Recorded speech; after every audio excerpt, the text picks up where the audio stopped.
Ismail Cadaré, La cólera de Aquiles, traducción del albanés, Ramón Sánchez Lizarralde. Si nos propusiéramos divagar acerca de la parte de la literatura mundial que tiene por motivo o por tema la guerra, dicho de otro modo, que es producto de la guerra, nos encontraríamos con una verdad sorprendente. Todas las guerras que ha librado hasta hoy la humanidad, y ello para su vergüenza, ya que no han sido pocas sino alrededor de 14.500, pues todas esas guerras tomadas en conjunto no han generado tanta literatura como ha producido una sola de ellas, la Guerra de Troya. No son solo los dos poemas homéricos, sino la parte principal del teatro trágico griego lo que no puede entenderse si ella es una gran parte de la poesía, de la prosa, de los diálogos y la filosofía griegos y latinos. Sin hacer mención de las obras perdidas. Sin incluir centenares de obras más que se escribieron con posterioridad y que continúan escribiéndose todavía hoy en decenas de lenguas. Sin referirnos a otros miles donde sus autores se vuelven hacia esa guerra como si se empeñaran en no abandonar este mundo sin haber dicho algo acerca de ella.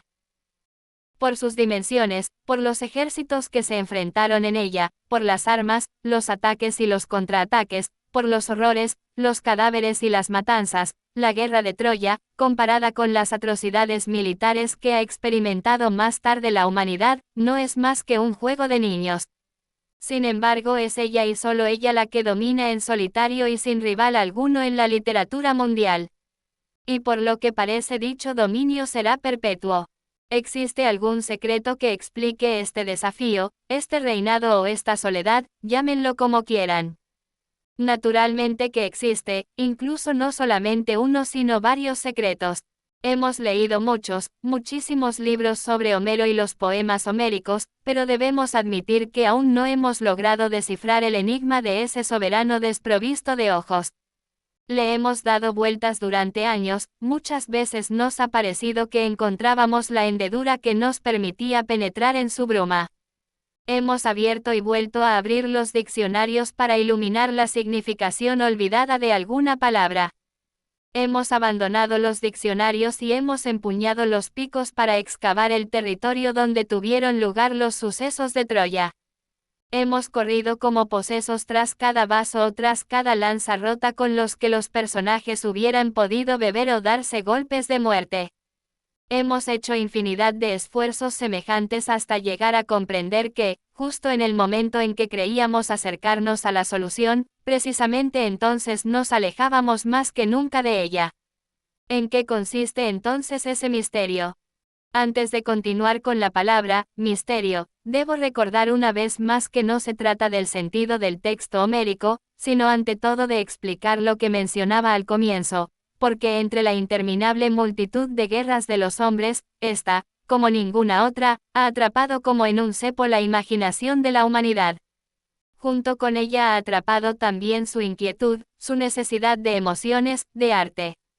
En 1913, en vísperas de la carnicería de la Primera Guerra Mundial, en Asia Menor se desarrollaban con brío las excavaciones y las polémicas acerca de Troya. En 1938, en vísperas de la Segunda Guerra Mundial, finalizaban por fin las excavaciones para dejar paso a las polémicas. En 1958, 5 años después de la muerte de Stalin y casi los mismos años antes del asesinato de Kennedy, los problemas se encontraban en un nuevo apogeo. Hoy, tras los horrores de los Balcanes, de Ruanda, de la Nueva York del 11 de septiembre, de Afganistán y de Irak, las gentes, luego de escuchar las noticias, cuando llega la hora de la lectura o del cine, prefieren, al igual que hace 2000 años, descubrir lo que sucedía en las puertas eseas de Troya y qué duras palabras intercambiaban Aquiles y Agamenón en aquella tienda que tan poco se parecía a la sede actual de la OTAN. De la irritación de los jefes de esta última pueden depender muchas cosas en la vida de las personas, sin embargo, a la hora de la lectura o del cine, esas mismas personas se toman más en serio el encono de Aquiles, aunque tenga que ver con una esclava, que, pongamos, el del presidente norteamericano con el asunto del terrorismo mundial. Entonces, si es verdad que existe un misterio, ¿dónde se encuentra? Y nosotros que hemos llegado a desentrañar toda suerte de secretos planetarios, ¿por qué nos quedamos paralizados ante este? Ordenemos algunas de las presunciones que pueden acercarnos a la verdad oculta. La guerra de Troya, tal como nos la presenta Homero, es más que una guerra. En esta idea nos resulta fácil coincidir a todos. La guerra de Troya, en realidad, fue tanto guerra como preguerra y como postguerra. Horror, festín y diplomacia. Ritual, aventura y nostalgia. No obstante, ese carácter suyo global no basta para explicar el secreto. Otras guerras la sobrepasan con mucho en todo lo aludido. Continuemos. La guerra de Troya fue poetizada, es decir, convertida en arte, en el tiempo en que la escritura aún no había aparecido. En otras palabras, su poetización se llevó a cabo en una época en que la tiranía sojuzgadora de las letras no existía.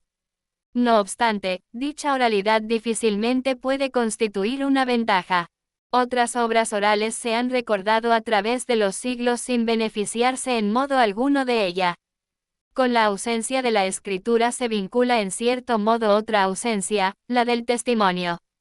Ninguna de las partes contendientes dio testimonio de la guerra de Troya. Representarse a Homero como un corresponsal de guerra es algo categóricamente rechazado por todos. El tormento derivado de la ausencia de testimonio nos recuerda la crónica de las guerras entre los hititas y los hurritas, poco anteriores a los griegos, cuando el principal problema de los ejércitos que partían con intención de enfrentarse no era la propia guerra sino encontrar al ejército enemigo en el desierto. Tal como se sospechaba, diversos ejércitos, tras no conseguir dar con el contrincante, regresaban y se inventaban una guerra no librada, y por supuesto, una victoria inexistente. A la ausencia de testimonio está igualmente vinculada la sospecha, ya de sobra conocida, de que la guerra de Troya no se produjera nunca. Las polémicas acerca de ello prosiguen incluso hoy. La ausencia de testimonio tal vez sea una de las claves que expliquen las sorprendentes relaciones de dicha guerra con la poesía.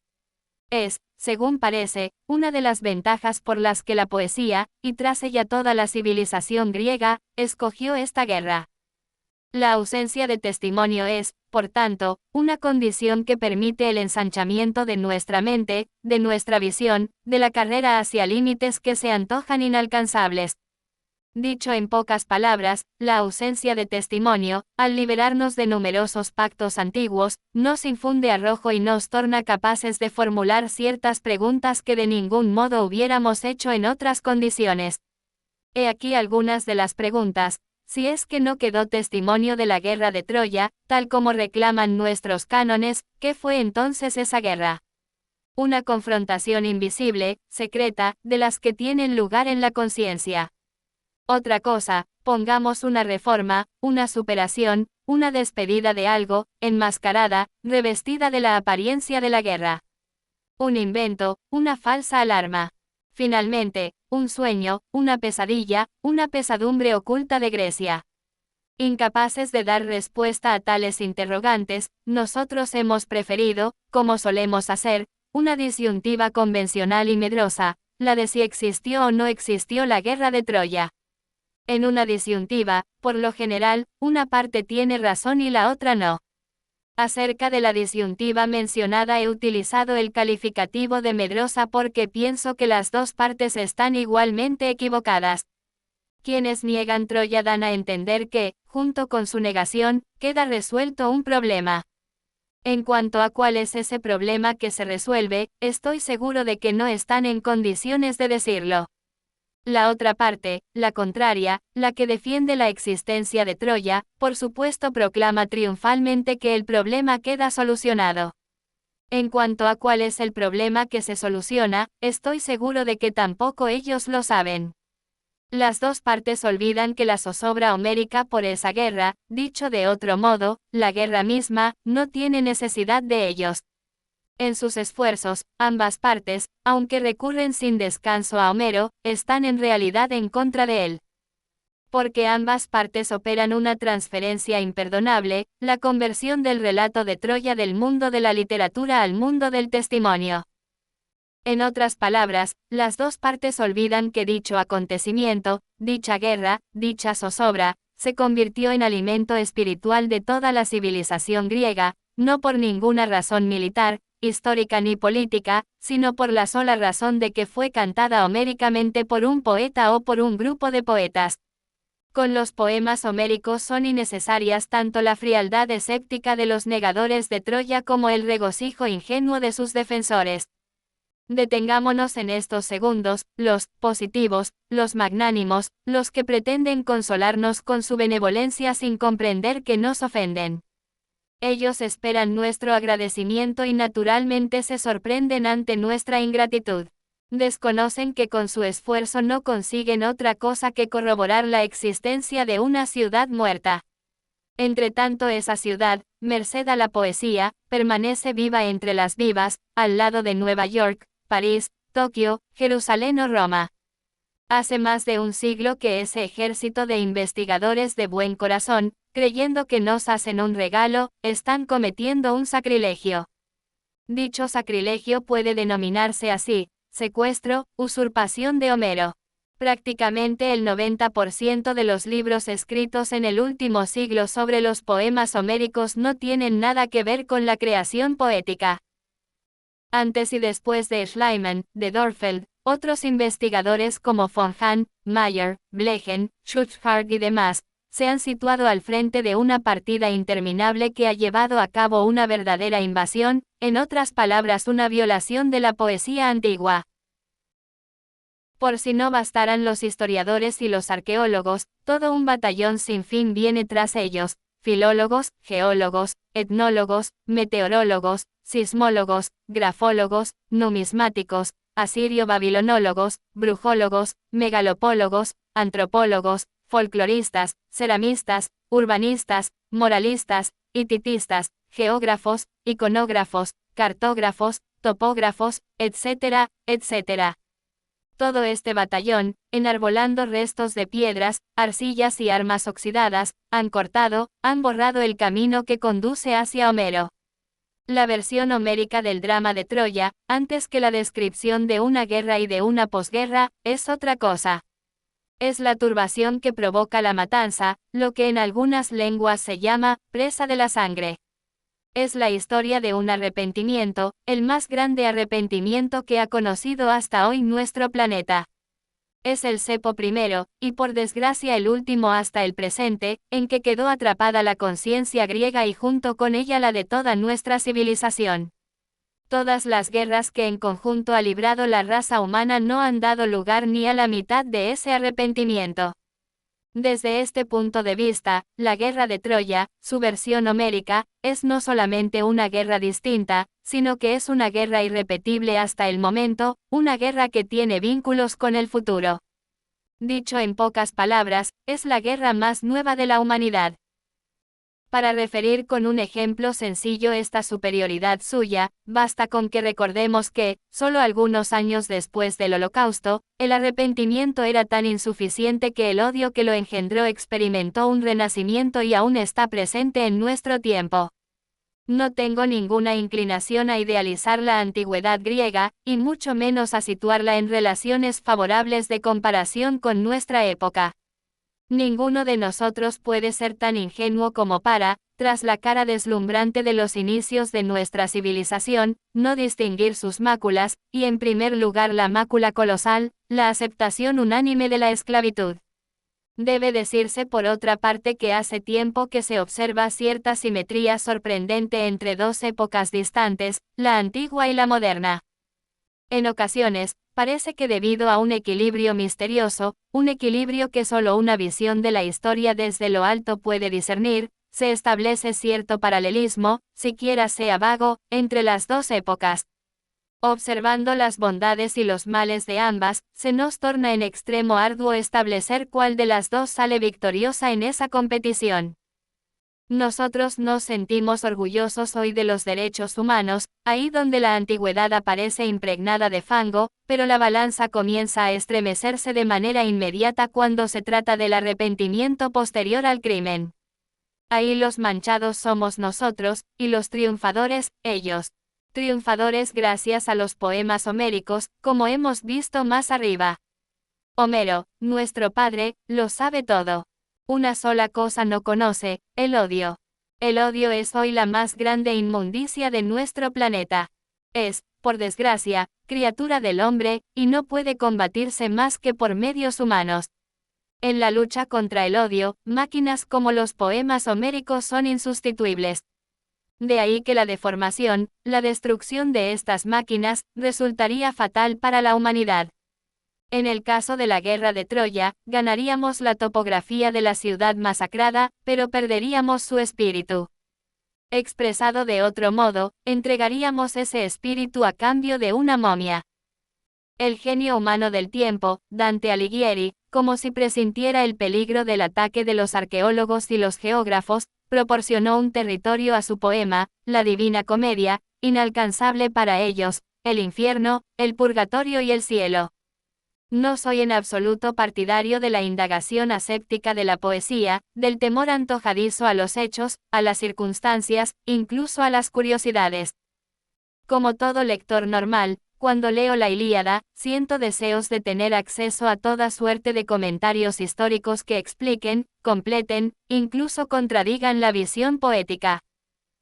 Es una satisfacción saber, por ejemplo, que la confrontación de los héroes montados en carros de guerra fue una fantasía poética, y que en realidad dichos carros no eran más que medios de transporte, unos taxis, por así decirlo, que conducían a los combatientes distinguidos hasta la primera línea, al igual que llevan hoy a los actores famosos al plató cinematográfico. Y así sucede con el resto de las obras maestras. Si por medio de los comentarios históricos llegamos a saber, por ejemplo, que el cadáver del rey Duncan, a quien dio muerte Macbeth, no fue encontrado por la mañana en el dormitorio sino a 2 millas de distancia, en el lecho de un canal lleno de fango, ello nos induce a reflexionar sobre los secretos de la creación. La mente nos dice que tal vez Shakespeare no habría alterado este hecho estremecedor en caso de que su Macbeth no hubiera sido un drama sino poesía o novela. Para retornar a la Ilíada, sentimos curiosidad por conocer el perímetro de Troya, pero no por causa de la topografía sino porque se nos proporciona así una oportunidad de darle vueltas a cómo pudo ser en realidad y cómo fue recreado por la poesía el duelo más famoso de la literatura antigua, el que enfrenta a Aquiles y Héctor. Llevamos más de 2500 años creyendo en la lectura superficial de esta descripción. Incapaces de poner en duda la huida del aterrado Héctor ante Aquiles, nos hemos precipitado a acudir a los instrumentos de medida para averiguar el perímetro de Troya, como si ese perímetro pudiera proporcionarnos el cansancio, el resuello o quién sabe qué más de los dos contendientes. Mientras hacemos resonar las herramientas de medición, ni por un instante nos hemos preguntado, ¿cómo es posible que el primer héroe de los troyanos eche a correr como un conejo delante de Aquiles? ¿Cómo es posible que después de eso continúe siendo honrado como el primer héroe de Troya? Finalmente, ¿cómo es posible que Homero, tan atento a las hazañas, las jactancias, las vanaglorias y las vergüenzas de los héroes, ni por un instante considere un baldón, un incidente al menos, la retirada de Héctor? Paralizados por el colosal aparato que acompaña al texto de Homero, leemos y releemos el duelo famoso sin reparar en que hay algo que no funciona en esa historia. Pero el aparato accesorio, ese aparato repleto de instrumentos, arados primitivos, placas de arcilla, canales de riego, monedas, fragmentos de tela, etc., no solo no nos ayuda a obtener una visión poética del texto sino que empobrece desesperadamente nuestra mirada hasta ofuscarla por completo. Así, medio ciegos, pasamos sobre las líneas en las que tal vez se esconde la verdad. Entre el texto considerablemente largo del duelo aparecen las palabras, como en sueños se perseguían, donde según parece se encuentra la clave del enigma. De acuerdo con esta iluminación poética, el cuadro se presenta del revés. En verdad tiene lugar un enfrentamiento a vida o muerte entre Aquiles y Héctor, pero no hay huida de Héctor en torno a los muros de Troya. Y mucho menos una segunda carrera, que sería doblemente denigrante. Y todavía menos una tercera, que significaría la muerte moral del líder de los troyanos y de la propia Troya. Héctor es derribado con el primer golpe, eso es todo. Su carrera para salvar la vida es un ensueño y nada más. Es pura alucinación la aparición de la sombra de su hermano, Deifobo, para tenderle una nueva pica. Es producto de la pesadilla su diálogo con Aquiles, antes de la confrontación, y sobre todo su parte más inasequible, el ruego de que no le deforme el rostro, un ruego prematuro, que no se produce jamás entre los contendientes. Es nuevamente alucinación, la más triste de todas las quimeras, ese intento de buscar por segunda vez con la mirada la sombra del hermano para pedirle de nuevo una pica, y el hecho de que el otro no aparezca. Todo eso que nos parece que sucede ante los muros de Troya y los ojos de miles de testigos, sucede en realidad en la mente de él, que va siendo ofuscada por la muerte. Ante los ojos de los presentes sucede tan solo el arrastramiento despiadado del muerto. Regresando a la sorprendente versión del duelo, tal como hace 2000 años que leemos, dos preguntas resultan imposibles de contestar a este propósito. La primera, ¿cómo puede ser que Homero haya hecho algo así? Para denigrar a Héctor porque es troyano, por tanto vencido, y Homero es del país de Aquiles, por tanto del bando de los vencedores. Todos sabemos que tal cosa está descartada. Homero es imparcial. El más imparcial de todos los poetas.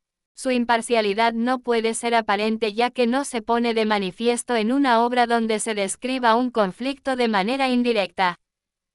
Se evidencia en una epopeya en la que ambos bandos se enfrentan de forma directa, en la que atacan, retroceden, hieren, son golpeados, esquivan, engañan, gritan, ensangrientan y gimen frente, a la vista los unos de los otros. Algunos estudiosos se han apresurado a entresacar de aquí y de allá algún verso o epíteto para evidenciar la supuesta parcialidad del poeta en favor de los griegos. No es solo que ello resulte increíble, sino que en la balanza general nuestra simpatía y sobre todo nuestro dolor se inclinan de manera clara en favor de los vencidos. El dolor por Troya pasó de los poemas de Homero a la tragedia griega e inmediatamente después al arte griego. Cuando comenzó la guerra, uno de los objetivos, uno de los sueños de la victoria griega era el saqueo de los tesoros de Troya.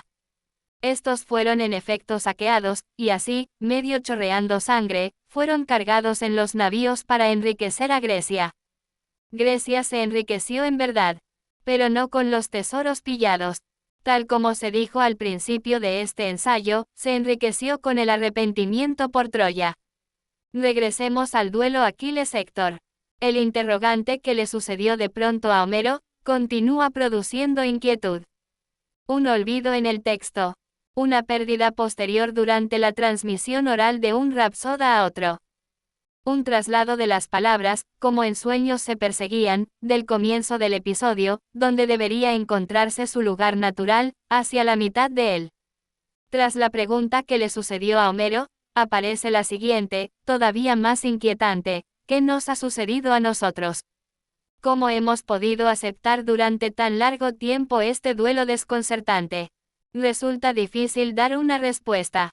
Antes de culpar a nuestra confusión histórico-topográfica, tal vez podríamos consolarnos diciendo que con la poesía, y sobre todo con Homero, suceden cosas imprevisibles.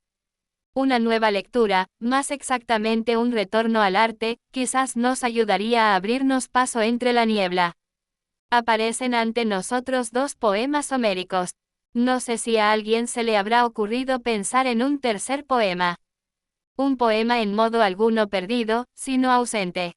Un poema intermediario, en el cual deberían encontrarse visiones, sucesos, sueños y vigilias sucedidos entre la Ilíada y la Odisea. En este poema inexistente podría encontrarse tal vez lo sucedido en la preguerra y sobre todo en la posguerra troyana. La caída y el espanto de Ilión deberían aparecer allí por entero. Y después de ello el regreso triste, como en un mal sueño, de los vencedores. La presa de la sangre, la maldición que caía hora sobre uno, hora sobre otro, y por fin el principio del arrepentimiento. Allí reencontraríamos con seguridad a la hermosa Helena, pero no con 20 y tantos años, espumeante de pasión, sino con 30 y tantos, ahora una mujer pecadora, amante y viuda a un tiempo, y finalmente, al borde de los 40, tal como aparece en la Odisea, cuando, de regreso junto al primer marido, se ha convertido en moralista y condena toda aventura de mujer. Este tercer poema no fue escrito por Homero ni por los homéridas. No fue obstaculizado por cosa alguna, fue sencillamente considerado innecesario. Lo declaró así una orden, que para muchos puede parecer absurda pero no para nosotros, la gente del arte. Es la orden suprema. El tercer poema no tenía sitio en este mundo. Siempre de acuerdo con esta orden, el poema de este modo ausente, aunque no aparecido, aunque sin lugar en este mundo, tiene vida en la total de la poesía. En la literatura mundial son numerosos los ejemplos en que, entre dos capítulos, actos, dípticos o trilogías, hay un texto ausente. A nosotros esto nos parece natural, pero pocas veces se nos ocurre pensar que así es como ha nacido la gran literatura, una obra tangible y otra intangible. Una sombra complementaria, una suerte de espíritu o de sueño que la acompaña. En este poema inexistente cabe en lo posible que encontremos respuestas a muchos enigmas. Quizás podamos también hallar allí algo acerca del sorprendente duelo Aquiles-Héctor. La Ilíada, merced a una simetría de las que nos resulta fácil calificar como divinas, se abre con el nombre del primero y se cierra con el nombre del segundo. La carrera de Héctor, que tal como se dijo más arriba debió de suceder no en la vida, sino en la conciencia, o más exactamente en el inconsciente de Héctor, testimonia que éste, al igual que todos los demás, incluyendo también a los héroes, conoce el miedo. Por otra parte, según los retazos de la bruma de la cual han salido los poemas homéricos, nosotros sabemos que Aquiles, este superhéroe, este supersoldado, ha conocido a sí mismo un instante nada digno en su vida.